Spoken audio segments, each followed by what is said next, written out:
You're listening to the Author Stories Podcast, bringing you the story behind the stories and the storytellers. Margaret White, Terry Brooks, Sheena Kamal, Matthew Quick, JT Ellison, Walt D. Williams, Brad Ford, Corey Dr. O, Brandon Sanderson, Robin Mock, Ernest Klein, Jim Butcher, Charlene Harris. Visit hankgarner.com for archives of all the shows. Today's guest is... Well, thanks for joining me again for the Author Stories Podcast, where I bring you the story behind the stories and the storytellers. Today, I'm super excited to have Beverly Jenkins on the show with me. She has an amazing new book that is a must-have for your to-be-read pile.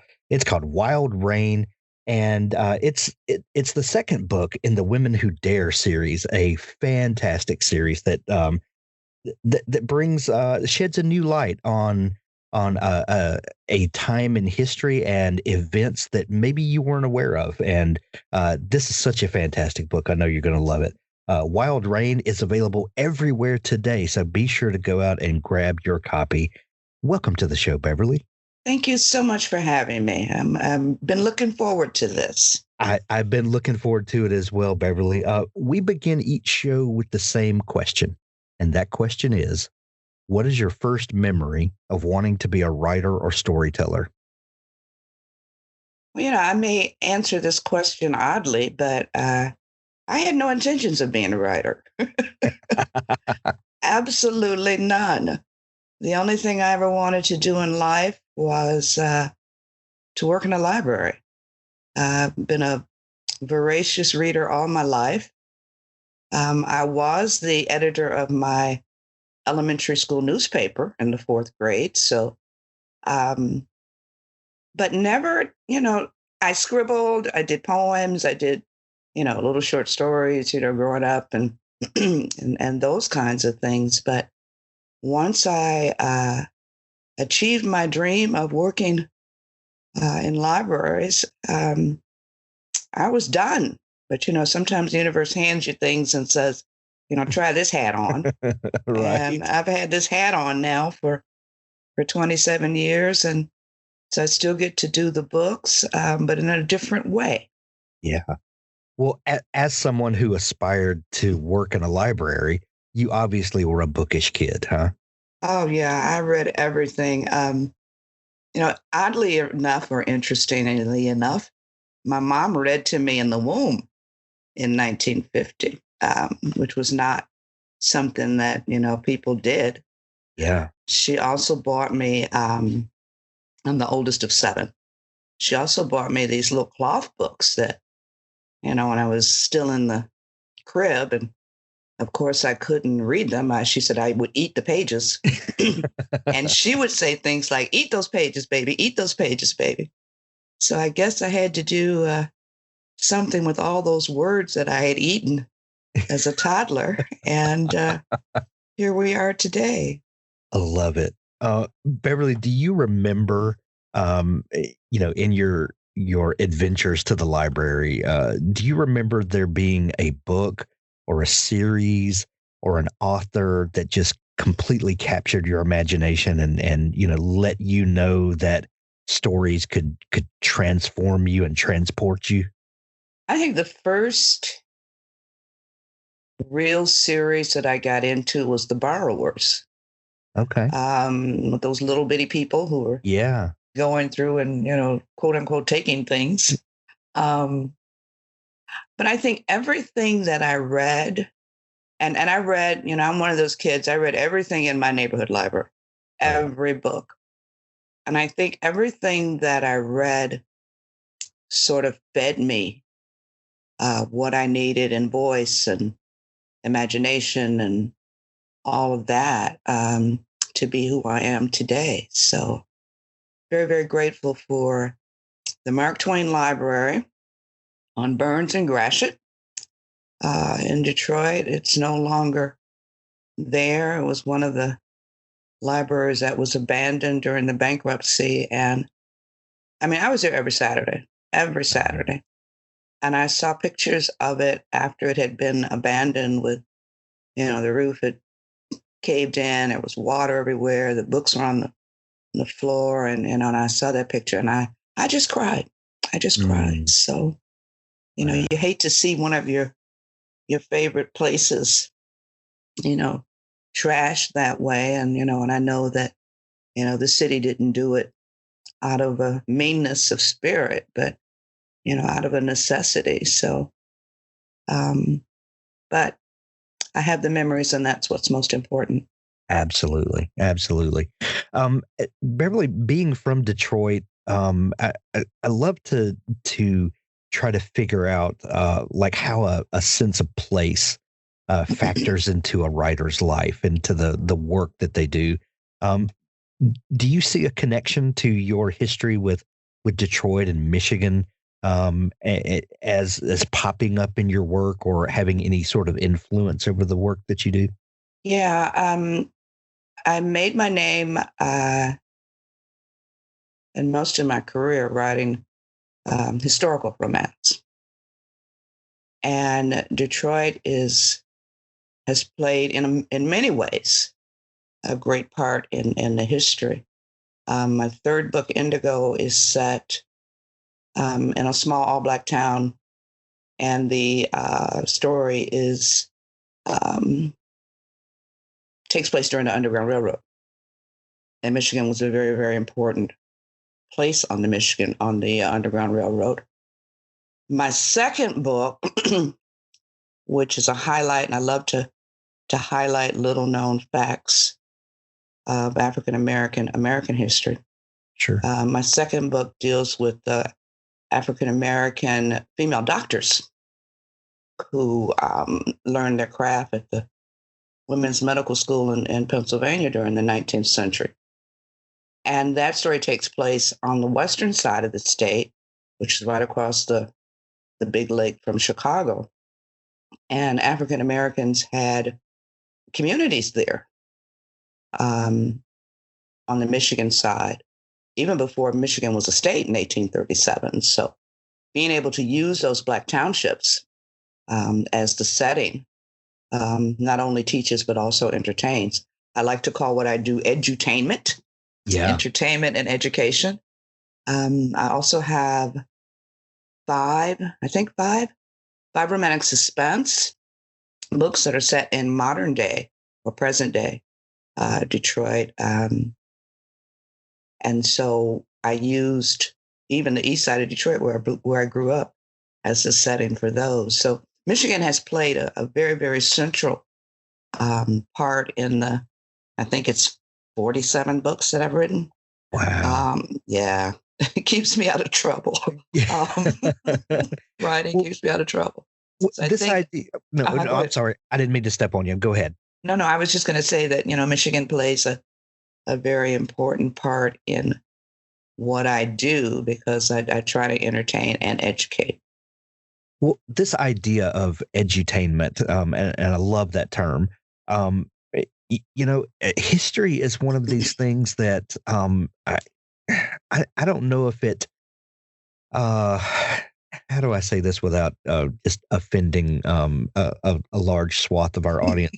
You know, in the public school system, because I was a public school kid, it always felt like history was kind of that subject that that was the last thing that anyone ever thought of. And so, you know, whatever coaches needed to do something, you know, for a couple of class periods a day, they got, you know, stuck in the history room teaching that. And it's almost like they were given a list of bullet points. You know, here are the historical moments that we need to cover. Just make sure you hit these, you know, and it's almost thought as like an afterthought. But history is so exciting, and there's so much to be learned from our shared history, or our you know, just knowing where you come from and the journeys of the people that traveled these places, and so finding a way to entertain people while dropping some nuggets of truth in there, and you know, makes everyone wins in that situation. Yeah, they do. There's no test on Friday. Right. You know, and you can, I mean, and the way history is taught, you know, I agree with what you said. I mean, it's so lifeless. Yeah. And so, and they don't make it relevant in how it affects, the current situation. I mean, we can look at what's happening in the country right now. And for me, it's just a replay of what the country did to itself after Reconstruction. But if you don't have a, a, a knowledge of those kinds of things, and you don't see how history repeats itself. But, I love history, and I think that's from my mom. She was Black before it was fashionable. So I grew up with a lot of African American history in my home. And to be able to influence not only readers, but their kids and their grandkids. An example of that, I had a reader who, because my readers are sharing that history, they're not only just fanning from the love scenes. I mean, they're actually, learning stuff. And one of my readers said she'd given some of the information that she got from one of my books to her grandson to do his essay for Black History Month, because, in going back to how, sometimes awful the history is, of course, there's only 5 people in Black history if you're in class, right? So, right. And they only exist in February for some reason. Of course, always. So she had given this information, and I don't remember what it was. I think it might have been the Black and Brown Outlaws of Indian Territory. And he wrote the essay, and the teacher was like, "Where'd you get this information?" And he said, "Out of my grandma's Miss Bev books." So I'm teaching not only my readers, but they're teaching their kids, and they're teaching the teachers. Dream Author by Sophie Hannah is an immersive 14-month coaching program for writers at any and every level of experience, and also for those of you who want to write and are just waiting for the right encouragement and guidance to get you started. Your writing dreams should make you happy. Absolutely. For so many of us, our 100%. dreams are not a source of happiness. So Beverly, Instead, they cause us stress, guilt, frustration, and even shame. Here's the great news. All of these feelings are natural, and all writers experience them. The problem, though, is that when you're writing dreams bring you more anxiety than joy, it affects your resolve and your productivity, and you end up not taking the action you need to take in order to propel your dreams in the right direction, so that they can stand a strong chance of coming true. That's why Sophie created the Dream Author Coaching Program, to teach anyone who is passionate about writing how to change the way they build, think about, and pursue their writing dreams in order to become their own most powerful ally and advocate for the rest of their writing life. Short stories. And more great news. It was a class Once you've assignment. learned that skill, it lasts So I wrote this forever. short story, and she came Visit to me a couple days later and she told me how awesome it dreamauthorcoaching.com to was. get started today. She wanted to put it in a citywide Authors, if you're looking for a high school partner to writing help ensure contest. that your book is the best it can when possibly you're be, 15, 16, look you no don't have a further whole lot than of confidence. Pico's And I was House. like, nah, Crystal nah, and nah, her nah, nah, staff nah. make a conscious So I effort sorta to knew be that I could critical write. yet courteous. They also So, strive to make the 10, business 20 side of years things later, run smoothly so that you can I'm rest easy, scribbling knowing after that work, your working at a manuscript is library, in capable hands. and I'm writing a romance. Whether you need beta reading, for me. developmental editing, Because a back manuscript then, critique, the market was line basically editing, closed, copy editing, or proofreading, to African Pico's Americans, House not is only the with romance, one-stop but shop for you. most of them are Check them out mass today market at fiction. picoshouse.com to get So started. one day, I'm working at the Park Davis Library, which is one of the original big pharma companies. They were founded in Detroit. And one of my colleagues had gotten a romance published. So we were celebrating her, and I'm sort of telling her about this, little romance I'm writing on for me. And she asked me to bring it in, and I did. And I tell her, her name's Laverne, I tell Laverne this is her fault and my mama's fault for making me eat those books. But she sort of harassed me, I would say every day, to find an agent to get it published. And I eventually did. And then came, 2 years of rejections, just like every sort of first-time author deals with. But because I wasn't planning on being published, the rejections didn't hurt my spirit. I was in a library. That's all I ever wanted out of life. Right. But Avon Books called me June 3rd, 1993, which was my late husband's birthday. And I've been in the marketplace ever since. Wow. How many books did you say that you've published since then? I think, this is why I have the readers with me when I do these things. They can tell me that they have all the answers. No, Miss Fab, it's this. I think it's 46. Wow. And I'm working on 47 right now. 11 of them, I'm working on book 11 of my Blessing series, which is a women's fiction series. It's not romance. It has a romantic element, but it's mostly about found families and adopted That's the series kids. that's becoming a television series. Yeah, is that right? Al Roker has optioned it. How cool. They're still, the legal eagles or the legal beagles are still working on, the paperwork and all of that. But I'm very, very pleased. I've learned that he has a connection to foster kids. I don't know if it's from having grown up with foster kids in his home, or I haven't had a chance to speak with him, but pretty exciting. Well, who doesn't love Al Roker? I mean, he's one of those personalities that just everyone loves. I think so too. Yeah. I think so too. Yeah. So honored by that and his faith in the story. So 11 of the 46 or 47 are the Blessing series. The rest are mostly historicals. I think there's 8 novellas. Those are present day romances. But, I love it. I mean, who doesn't love a good romance? I mean, absolutely. We're the largest portion of the market. We sell more books than anyone else, and women-centered stories. And well, you're highlighting the best parts of life, the thing that we're all striving to achieve at some point. Yeah, I mean, you don't get married thinking that you're not going to have a happily ever after. I mean, You don't marry someone and say, okay, I'm going to divorce this man tomorrow. It's not how life works. So we're the literature of hope and dreams, and people have been just buying our books during this pandemic like crazy, looking for that comfort and the great writing, because I think we're some of the best writers out there.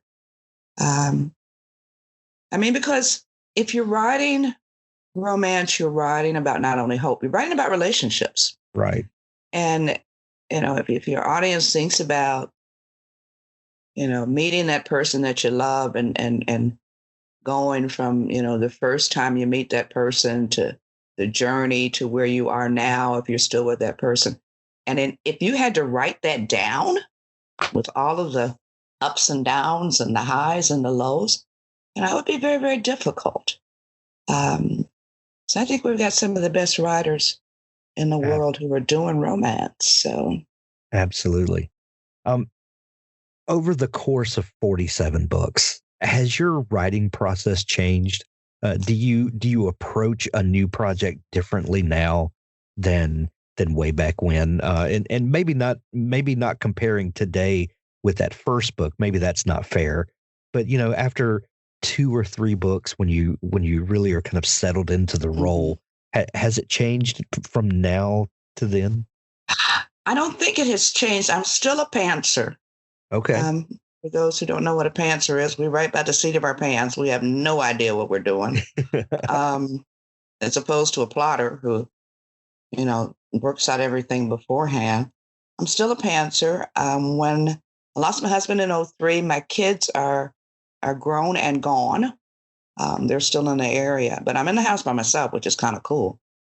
But back then I had a husband, I had 2 kids, I had a job, I had community hats that I wore, I had a brownie troop, stuff I did for my church. So most of my writing was done at night. I'd work at night and then get up and start the day over again. And now that I'm in the house by myself, I'm still writing at night. The brain, for some reason, doesn't kick on until maybe 9 o'clock at night. And I may write from 9 at night till maybe 2, 3, 4 in the morning. Most of my friends know not to call me before 10 o'clock because I'm not going to answer the phone. I'm either asleep or just going to bed. So that has not changed. The way I approach my stories has not changed either. So I'm still basically doing the same thing I did 25 years ago. But back then there was no distraction called Twitter. Right. And, the siren call of Twitter is sometimes the distraction I need. I mean, most of the writers I know, you look us up in the dictionary and you'll find procrastination, and is our middle name. And we're always looking for a distraction. And Twitter is that for me. So Miss Beverly, how do you, as a self-avowed pantser, and by the literal meaning of that term, you're writing by the seat of your pants. Is the idea creation process like if you're writing by the seat of your pants and like you said, literally no idea what's coming next. How does a project begin for you? What is that initial spark of inspiration? It varies. Sometimes it's something that I've run across in history. The third book, Indigo, was sparked by a very short phrase in a book called Bullwhip Days. And Bullwhip Days is a compilation of interviews done by the WPA with the freed slaves who were still alive. So these people were in their 80s and 90s. And the man that they interviewed said that he knew a man named Wyatt who was free, who sold himself into slavery for the love of a woman. Wow. Yeah. That stopped my heart. Right. Yeah. So romance is a feel-good genre. There's no HEA in slavery because there's no guarantee that this woman that he sold away his freedom to, she could have been sold the next day. So the pantser in me said, what if you wrote about, their daughter who was some kind of way, had escaped slavery and came to Michigan. And this is the Underground Railroad book that I was telling you about earlier. So, okay, I forgot where I was going. How it feels me, where I'm going. Okay, so each book is different. It could be something like that. It could be a character that I run across. I saw a diary excerpt from a gentleman who was crossing the desert in the 19th century, and he saw a Black woman walking across the desert with a cook stove on her head. He said he didn't know where she was going. She was just striding. And I found that so interesting because I wanted to know her story. So she becomes the heroine in my book Forbidden. And I give her a story and I give her a name. And so different pieces, invokes that writer, what if, what if this, what if that? And then a lot of times that's all I have. It's just that kernel. And I don't know where the story's going. I don't know who's going to be in it. I had an incident with my Always and Forever book where a guy he's in a fight and he's brutalized, and his people are having to get him out of town away from the bad guys. And, writing is so odd. They said they're going to take him into the swamps. They're in Texas. I didn't know there were swamps in Texas. I had to get my atlas out and look. And sure enough, of course, people know this. I didn't. There are swamps on the border of Texas and Louisiana. And in that swamp were two of the most important people in the story. I had no idea they were going to be in the story. So this Pantser life is very odd. It's a lot of fun, but you don't really know sometimes, what's going to happen or what's going on. I always tell when I did an interview, a few years ago, and I said, it's like my characters are sitting in the corner laughing at me because they know the story and I don't, and they feed me these little pieces, usually late. So I enjoy being a pantser. It's fun. Well, writing is one of those professions, one of the very few where you can say that people that don't exist in the real world talk to you, and people don't want to, put you in a padded room. It's a straitjacket. Yeah, right. And it's great to have a community of writers that you're close to. Yeah, because they get it. Your family may not get it. Your in-laws may not get it. The people at work may not get it. But your writing community does, and that's important. 100%. Your new series, The Women Who Dare, the first book in that was called Rebel. The new book, which is out today, so everyone run and grab your copy, is called Wild Rain. And, like we were talking about earlier, the importance of historical fiction and finding stories around these lost historical facts. Maybe lost is not a good word, but you know what I mean? Yeah, I know what you mean. That when I opened this book, Wild Rain, I got it in the mail and started looking, who is Beverly Jenkins and what is this book about? And I immediately was struck by this historical fact that I didn't know about Wyoming, and post Civil War, what the landscape was like there, and how women were welcomed in, and not only welcomed in, but given places of respect and given the free opportunities to pursue their dreams as well. Yeah. How did you stumble on this historical fact, and how did this become a story? It's the third book I have set in Wyoming. The first book is Nighthawk. The second book was Tempest, which is the world that Wild Rain is in. And when you're doing research, you come across stuff like that. Wyoming was the first place to allow women to vote way before 1920, because they were trying to get people to come out there. They needed, more people to become a state and not stay a territory. So they opened it up and then tried to get all these women to come out.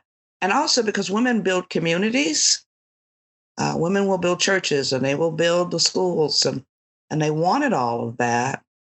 It didn't turn out the way they wanted. Not a whole lot of women came out west from back east, which was where what they were hoping. But, and also too, African Americans were everywhere in this country. People have a tendency to think that they were just in the South, but they were everywhere. So it's one of the joys of doing what I do is to, like you said, unearth these little nuggets of history that are basically just sitting around on the ground waiting for somebody to pick up. And you put them in a story. Women Who Dare, I have been writing stories about women who dare, my whole career. African American women have always pushed the envelope on gender and race. So we just, decided to give it a name. So we called it Women Who Dare. But it's a little known history. People are always blown away by it. Earlier in my career, when I was just getting started, I would put a very, very detailed bib list in the back so that, number one, I could answer the question, did African Americans really do this? And number two, give people a starting point if they wanted to do more research into whatever the subject was, whether it's, like I said, the brown and black outlaws and gunmen and lawmen of Indian Territory, whether they wanted information on Harriet Tubman's spy ring, whether they wanted information on the Great Exodus of 1879, which was the first almost said mass market, the first mass migration of African Americans out of the South, not to be confused with the Great Migration of 1900, where a lot of the people in the South moved north to places like Chicago and Detroit. The Exodus, everybody moved west. So you have all these little bitty towns of these free Black people in Kansas and Nebraska and Colorado and California. And nobody knows anything about that. And that's one of the exciting things my readers find about my writing is that they learn a lot of stuff. So especially, like I said, and it's not just my readers are everybody. I touch every demographic. And they are very, very grateful too, the people who are not Black, because they're learning as they go along also. So it's a good thing. Absolutely a good thing. You mentioned earlier that when you first started writing that the market wasn't open and accepting for African American stories. And are you seeing that? I mean, obviously you are, but with 47 books under your belt, but there are people that are not people of color who love these stories. Can we get past the idea that this certain thing is for this audience, this certain thing is for this audience, and publishing feeds that too. I mean, and that's one of the things I've been railing about. They've been putting all of the young African American romance writers who are just coming up in what I call the segregated parts of the bookstore, where all the Black people, all the Black books are. And, and some of the white readers will go to those sections and say, are these books for me? And that should never be the question. No, books are for... And books are for everyone. Yeah, books are for readers. Yeah, exactly. And a good story is not, I don't know. I mean, I get so frustrated sometimes. A good story is a good story, and it doesn't matter what color you are. If it's a good story, you're going to love it. Right. So for publishing to sort of segregate, and authors, the authors hate it, for publishing to segregate these stories this way is not, for me, a good thing. But I write for everybody. I mean, I had a woman, my books are in romance. My books are in these Black sections. My books are in history. Earlier in my career, I got a letter from a woman who said, "Miss Bev, I found your books in Men's Health." And I'm like, oh my God. Hey, wherever they sell. No, I know, and yes, some men could probably benefit from reading, some romance, but I thought that was kind of hilarious. I'm sure their wives would agree with you. Yeah, I think so too, but I found that hilarious. So that is hilarious. Yeah. The new book, Wild Rain Spring, is one of the best protagonists ever. How did you come up with her, and is she loosely based on anyone, or were you just thinking of what a place like the possibilities that a place like this would afford? Well, she's a minor character in Tempest. Okay. Which is the story of Spring's brother, and also the story of, I talked about the lady walking across the desert with the cook stove on her head. Right. This is her niece. Okay. All my books are connected except one, I think. So she had a pretty interesting role in Tempest. We learned a little bit about her past. We learned a little bit about, how she made her living. And as I was touring for Tempest, selling Tempest, everywhere I went, people were like, when's spring going to get a story? When's spring going to get a story? When's spring going to get a story? So I knew enough about her to do a book for her. She's also a dedication to, I don't want to be a spoiler, but I'm going to be a little bit of a spoiler, to women who don't want kids. She's a female rancher.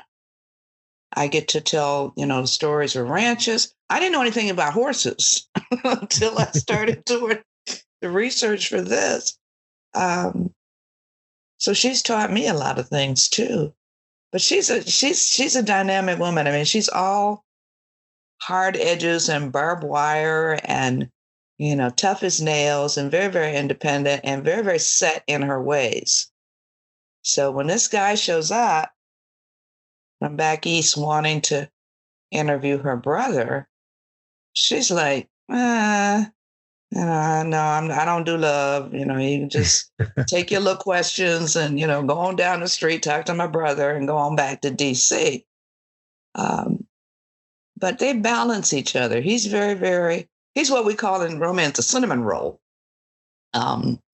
Just very, very sweet. I've never heard that term. Please tell me what that means. He's very, very soft, very sweet. We'll let the heroine lead the way, but not in a way that diminishes him. Okay. His name is Garrett in this book, and he's very bookish. I mean, every time we see him, he's got a book in his hand. But he's a cinnamon roll. It's the first cinnamon roll that I've ever written. He doesn't have that swagger or that, sometimes arrogance that people associate with romance heroes. We're getting more and more cinnamon roll guys in romance as romance continues to expand its footprint. So we got this cinnamon roll and we got this badass woman, and watching them do the dance of romance was very, very. I had a lot of fun writing this book. A lot of pathos too, because she had a hard life coming up. So lots of guns and outlaws and doctoring and horses and spring and Garrett. And buy a book, everybody. Well, the book had to be fun to write because it is so much fun to read. Even if you don't think you're a fan of the romance genre, and I'm making air quotes here, that don't let genre designations determine what you read. If there's anything that we could tell readers, don't get stuck in one genre. Let yourself feel more than than what you think you want to feel. Right. Much fun. And there's so many misconceptions out there about what romance is. I mean, this is February. We wind up beheading a lot of journalists with their think pieces for what they think romance is. But yeah, open yourself to stories of hope, stories that are women-centered, which we don't get a lot of in literature these days. There's an incredible stories being told by, women in romance, and now romance is, it's not just for women. Every identity is represented because we all need love. We are looking for love, whether we're lesbian or whether we're straight or whether we're trans or, whatever we are, there's somebody out there for you. And there's a romance out there for you as well. And all stories are stories of human connection on some level. And yeah, you're absolutely right. The new book Wild Rain is available in Kindle edition or mass market paperback or audiobook. Miss Beverly, what do you think of the rise of audiobooks, over the last few years? They've been around forever, obviously, but it seems to be one of the biggest growth markets in publishing right now. How do you feel about your works turned into audiobooks? I love the idea that we give readers options. Yeah.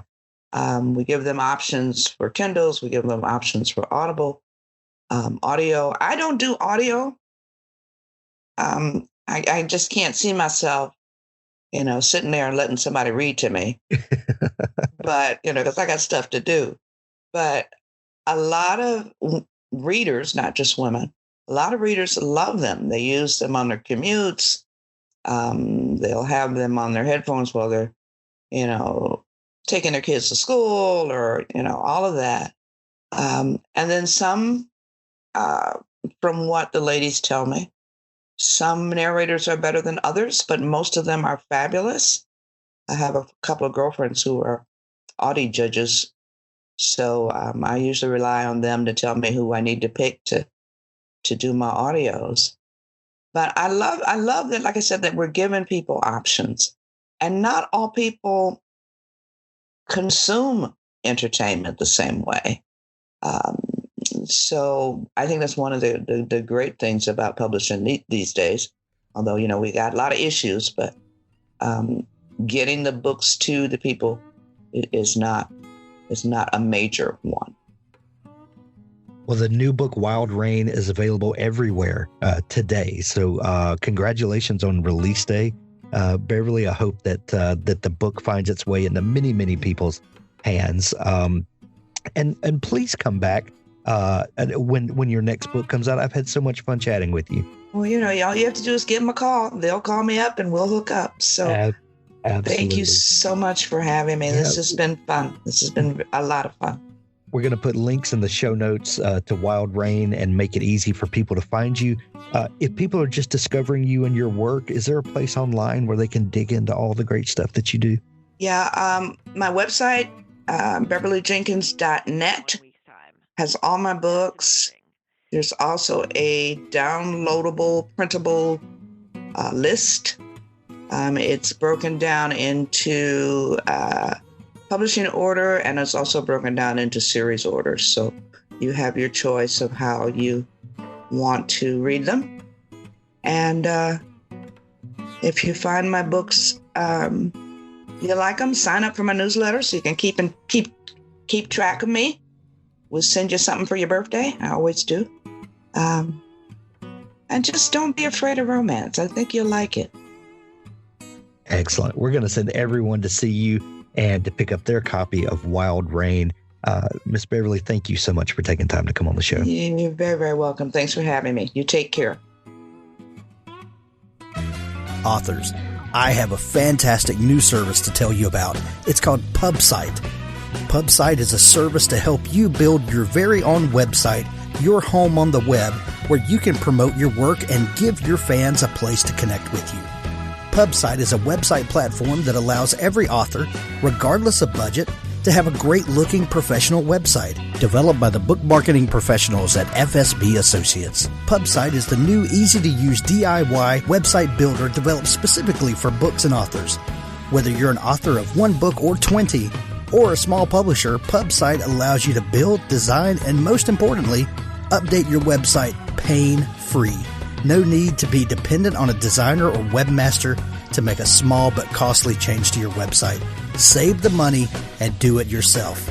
PubSite is the best platform for authors because it's a book-centric platform. PubSite was built just for authors and small publishers. Every design, feature, and layout is book-centric.